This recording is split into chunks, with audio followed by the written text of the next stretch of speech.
Well, the sun is just coming up in Wells, BC this morning, and I'm about to take a road trip down to Kamloops, about 550 kilometers from here. I'm heading down to meet my old friend Janice Billy. She's a Secwepmc mother, elder, an old ally and friend, someone I care about and really respect. And why am I meeting her? Because her and I are both picking up the last two puppies from her dog's litter at the Kamloops res. A husky puppy with my name on it. Today's the road trip to go get her. So here I am in Alexandria at the Fraser River, and look at some of these ice chunks. All this from that cold snap we had. The cold snap allowed the river to freeze, and that's how come we have these giant pieces of ice now, all stacked up and smashed up. There's a section over here where they're all stacked right on top of each other. It's hard to tell. That first chunk of ice there is probably as high as my chest. That's sitting there. I don't know how deep it is sitting there either. There's just a small little opening in the Fraser here where the current can go through. So far today I've seen two eagles fly right over my truck at the Quesnel River in Quesnel. Then I've seen some signs of the opening skies out towards the central interior in the Plateau. And now I've seen these big stacks of ice at Alexandria on the Fraser River. So hoping to see lots of more cool stuff today on my mission to go find my brand new best friend. Today I decided to take the road through Lone Butte down to Little Fort, cut across. So what you do is end up slowly climbing across the east side of the plateau, and you get up and higher and higher and higher until you come to McDonald Pass, which is essentially the same elevation as Wells. But what's a big difference from here to Wells, some of the land looks the same, sure, the rolling mountains up there before you hit the drop off here. But what's really different about the two is that, first of all, that's a more volcanic region, this area, but it's also way drier. There's just so little snow here, and it's warm, so you can really feel that you're getting closer to that Thompson Valley kind of climate here. It's just gorgeous. I love this spot, and you just drop for so long down the hill. Another thing I really like about this spot is that you have sort of a convergence of the mountain ranges. Now, to me, it's all the same cordillera, and most geologists would agree with me. It's the same sort of ranges of mountains. So further this way, you have the Cariboo Mountains, and then you have the Columbia Ranges. So they're two different ranges, but they're basically the same feature on the map, right? They're the same kind of geologic feature, cordillera. Then you have the Monashee Mountains also here, which I include in that Columbia's sort of mountain ranges. So yeah, this is sort of a nice convergence spot, and you have another spot like that when you go further up towards Valemount, where you hit the Columbias and the Rockies and the Cariboos all in one intersecting location. It's just gorgeous there. Special places. All right, let's get to Kamloops. So I'm here in Barrier, British Columbia, where there's no snow, and because I'm a mountain man and I live up in the mountains, I have these giant boots on, so I feel pretty weird in Kamloops all day. I got a box full of snow in my truck to boot. You can see here behind me a bunch of burnt out stumps. In 2003 there was a big fire that just about burned down the whole town of Barrier. It was a big deal. That was the same year I wrote my song Fire on Anarchist Mountain, and the same year I first thought I'd like to be a forest firefighter.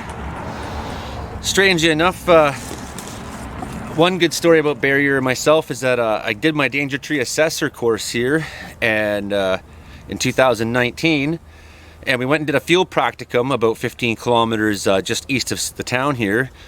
And of course I passed, did a good assessment on the tree. And then wasn't even 2 days later, I went back to my crew in Kamloops. It wasn't 2 days later that we got a fire call. And when they told us exactly where it was in the map, or they gave us the coordinates, I looked at the crew boss and said, I know exactly where that is. That's just past where I was doing my danger tree assessor course a couple days ago. So strange as that was, of all the places in BC we could have been sent to a fire, to go almost exactly back to where I was doing my DTA course, it was just unreal. Anyways, beautiful place, this town. Beautiful valley, and just so warm here.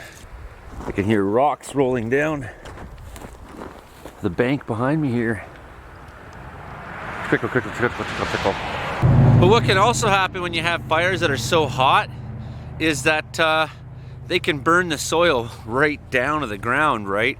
Burn all that duff and root and all that small organic stuff that helps make things grow. the fire can just burn that out completely. So I mean, this was already shallow soil and it was a hot, dry climate where it's hard for things to grow, and the fire has really done a lot of damage. And it's my fear that in time, this is the kind of thing we'll see more and more in the interior. More and more of it will burn with climate change, and when it burns, it won't come back. This is the process of turning British Columbia into a desert from inside itself, slowly. Here is the South Thompson River just outside Barrier, where all the trees have just been burnt up in those past historic fires. It was here in 2003. It's been 18 years now since this burnt, and still nothing has really grown back here. Here it is, the Tournament Inn. Now this infamous shithole is the very same place where I spent almost an entire summer with my crew when there just was no fires. Our fire crew sat here at the Tournament Inn. How did it get named the Tournament Inn? I thought maybe it was because at first that Kamloops is named the Tournament City, but actually it's for a whole different reason. It was called the Tournament Inn in reference to the ongoing nightly battle between the meth heads and the bedbugs. I love this place next door, the Lamplighter. Look at this. Enjoy our new rooms. HR Movies, TSN, and adult movies. What fucking century is that hotel from anyways? So just remember, when you meet a forest firefighter and you feel like telling them how thankful you are for all their service, it's not the fires you're thanking us for. We love the fires. Hell, the fear of death, no big deal. Smoke, heat, stink, pain, suffering, calloused heels, rotting away, bleeding. Hey, all that stuff's pretty fun. We like that, and the pay makes it worth it. But what you gotta thank us for is staying in fucking hotels like the Tournament Inn and the Lamplighter and Hotel 6 here in Valley View, and all the shitty places we've had to sleep and camp. I've had to sleep on top of a mountain in the dirt and dust, and when I got to a hotel like the Tournament Inn, I said to myself, oh, thank God I'm not sleeping on top of the mountain in the dirt and dust. But then after about 4 days of the Tournament Inn, I was ready to go back to the mountain to sleep in the dirt and the fucking dust. Behind me is the South Thompson River, and I am 30 minutes away from meeting up with Janice and going to go pick up the new pup. And I feel really good today. I've had a really hard couple weeks and I've been not myself. I've been in trauma state and not really being the Joey that I normally am. Today I feel closer to that. I just feel there's a lot of healing in this whole trip to come down and find something that's new and for me. So here I am at Kamloops Lake with my brand new friend. And she is just gorgeous. When I first saw her, I didn't even know what to think because I've never had a dog quite like her. But she was just so sweet, cuddling up on me right away. Got all her shots. Good little husky. Janice Billy has one of the puppies from the litter.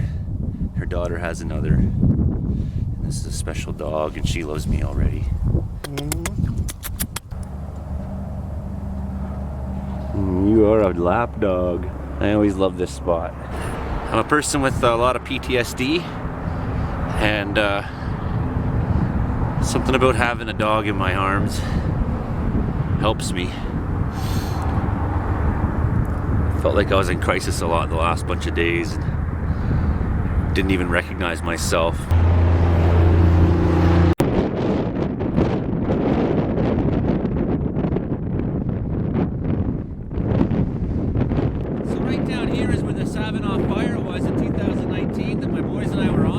So then on the boys, we managed to drag all the hoses down the hill, which is way easier than trying to drag them up the hill, right? So I think we dragged 60 hoses down and they got 15, bringing them up. So that was funny. Yeah, show off to us, tell us what to do. We'll outwork yous. Oh, you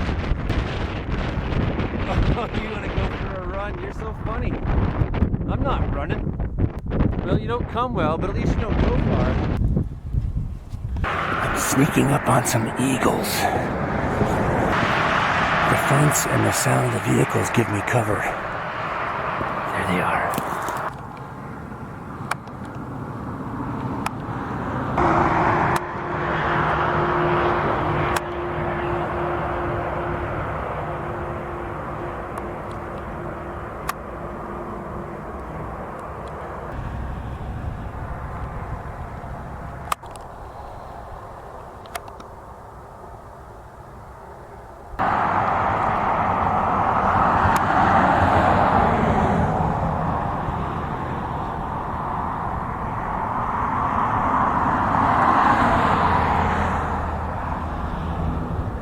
not gonna land until I leave.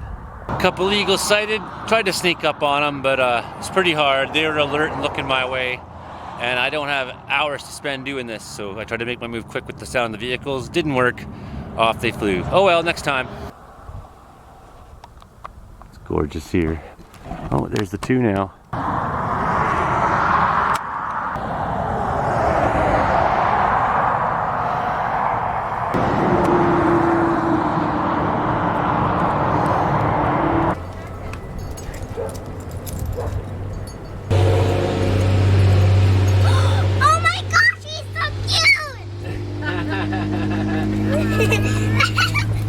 Oh, you're scaring her, you're scaring her, you gotta calm down. My new friend. And then we got in the truck and she just sat right on my lap right away. Oh. Dude. Okay, Willow. Watch out. See, that's why you put a camera on. Our family platform.